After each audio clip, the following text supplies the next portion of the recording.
To say the Catholic Church has a checkered past might be the understatement of the millennium.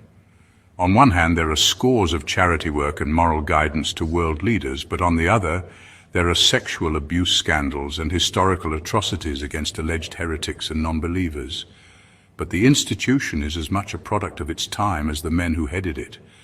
And as the oldest institution in the Western world, there were bound to be some blots on its 2,000-year-old reputation. What that means, though, is many of the men who led the papacy were far from the ideal of their Lord and Savior, Jesus Christ. So it's time to learn how history works as we highlight the 10 worst popes so that we can understand how much the Catholic Church has changed over the years. To start, let's look at the most well-known trait of the Pope, celibacy. Catholics have a conservative attitude towards sex, so the head of the Church is expected to be a living example of abstinence. So much so that the idea of virginity seems so synonymous with the duty of the papacy that to hear a pope was ever even a horny teenager sounds like something straight out of a sitcom. Yet John the Vatican was just 18 when he assumed the most powerful position in the Church, which meant he was full of raging hormones when he was bestowed with divine infallibility. This gave him free rein to turn the Church into a brothel. Sex was everywhere. Prostitutes were as common as nuns. Some historians even claim John the Twand fornicated with his own sisters. So it's ironic that his bed jumping was his undoing, though the exact details are debated. Some say he suffered a heart attack when rolling around with a mistress. Others say her husband, a nobleman, caught the Pope in the act and beat the Pope to a pulp. But the most accepted is that the nobleman actually threw John out of a window where he fell to the hard floor, ending his life in reign of sexual deviancy and hypocrisy. Nowadays, the popes have no direct military power, so you can be forgiven for not knowing that the papal states had armies to defend and spread their message. This is where Boniface VIII's reputation for fighting comes in. He was infamous for his stubbornness and my way or the highway approach. Clearly, he wasn't in Catholic school when they studied humility and turning the other cheek. In fact, he held himself in such high regard in both celestial and terrestrial terms that he involved himself in international affairs, even proclaiming that foreign kings and leaders were under his control. His bid for papal supremacy led him to have many wars and raise many villages, sometimes purely out of spite and without any meaningful military advantage. But his worst enemy would be the writer Dante, who, after being excommunicated by Boniface's thugs, immortalized the prideful pope in the 8th layer of hell in Dante's Inferno. The third entry in this list contrasts the murdering sleaze of John and the petulant warmongering of Boniface by being somewhat of a decent man. Pope Clement VII has a sympathetic resume. He offered refugee for the Jews who were made scapegoats to the plague, and his interest in the arts and the science gave him an aura of intelligence and understanding. He commissioned Michelangelo to paint the Sistine Chapel and approved Copernicus's theory that the earth rotates around the sun. Yet he lacked management skills. He enjoyed the high life. To fund his lavish lifestyle, he would have to dip into the savings made by his frugal predecessors, but even that barely kept him afloat. He had an idea, but raising taxes and selling off bishoprics doesn't do wonders for your reputation. To make matters worse, his respect as a statesman came crashing down when he failed to resolve the political turmoil of the time. He couldn't stop King Henry VIII of England from leaving the Catholic Church. He couldn't stop Martin Luther and his Protestant Reformation. Worse, his souring relationship with the Holy Emperor led to the sack of Rome. He may have been decent as a man, but when it came to his job, his less than mediocre performance and overspending were catastrophes. Pope Urban II started off as a successful diplomat, but when he assumed the papacy, he moved on from his training and conflict resolution in favor of sadism. The seeds for this can be seen in his response to the then King of Byzantine's help to rebel against the invading Turks.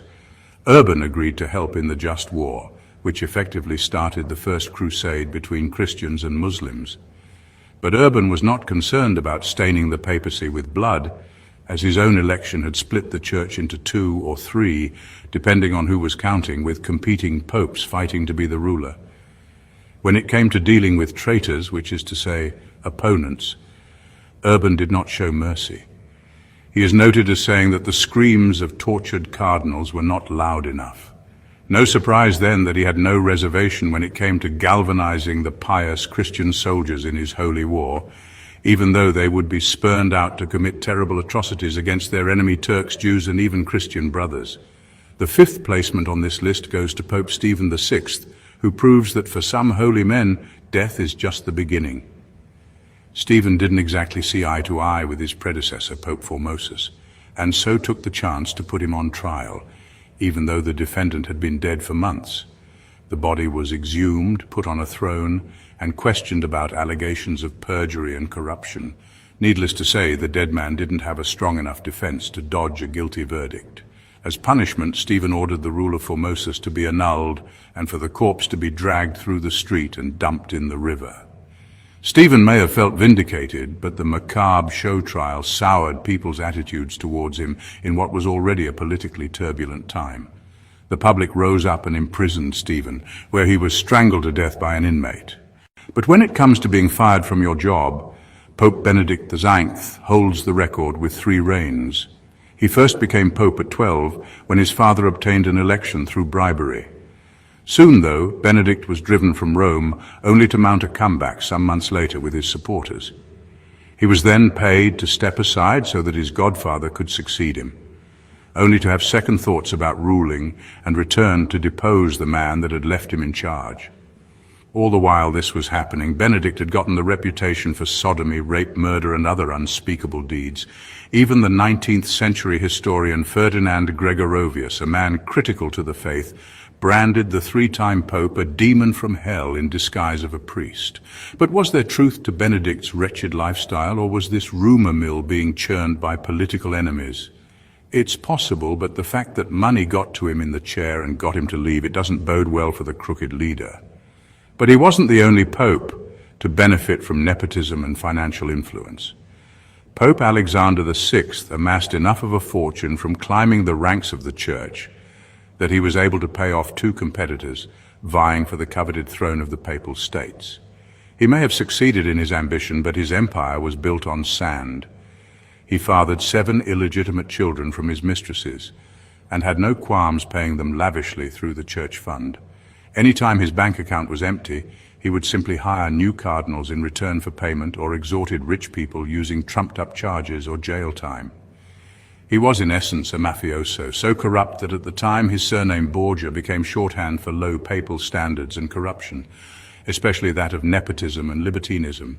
He repented his actions and is claimed on his deathbed, but this could be seen as trying to save his own soul. It seems to be the logical use of the last breath for a man who is only concerned about himself. Many popes accused of selfishness would deny it, but not Pope Leo VIII. He famously said, "Since God has given us the papacy, let us enjoy it."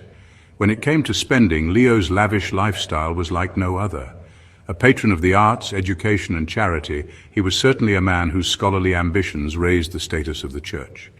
However, his indulgences and political ambitions were so costly that he was reduced to pawning off furniture, jewels, and statues from the palace.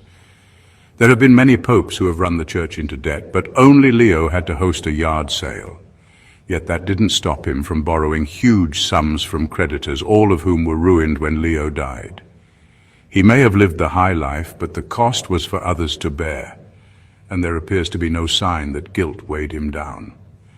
The second place goes to Sixtus IV, who is guilty of many of the sins of the other popes on this list, but topped them all. For starters, his large sexual appetite landed him 6 illegitimate children, 1 from an incestuous relationship with his sister, yet would charge priests who had mistresses and created taxes for prostitution. He was so interested in policing the transgression of others that he set up the Spanish Inquisition and was personally involved in the infamous Pazzi conspiracy, an assassination plot to displace the rulers of Renaissance Florence. His final parting gift to the world was to create legislation that made it illegal to enslave Africans, assuming they had converted to Christianity first.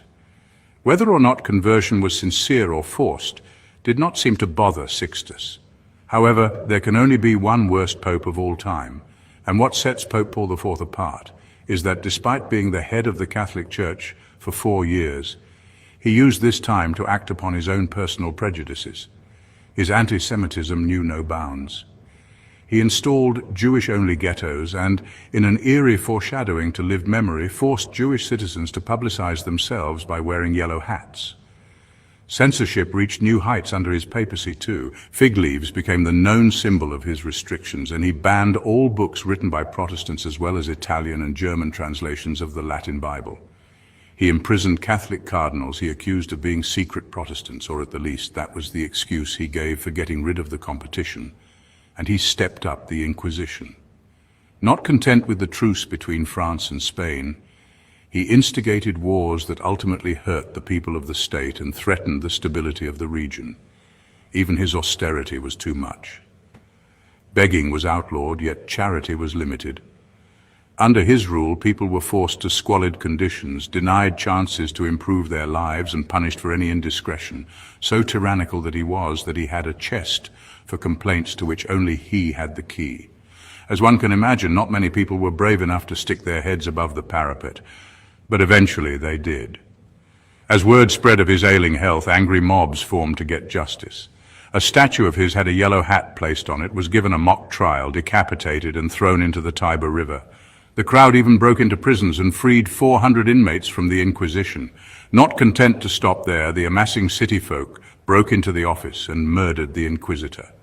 The Papal Palace was even ransacked, restoring much of the austerity he forced on people, and finally set on fire, destroying much of the Inquisition's records. Not many popes have their legacy go up in smoke, which makes this 4-year turnaround especially impressive. But if you want to know how some popes supported and even funded colonization efforts, go and watch our video on why the Church supported colonization despite it not being profitable. Colonization despite it not being profitable. As always, don't forget to like and subscribe to keep on learning how history works.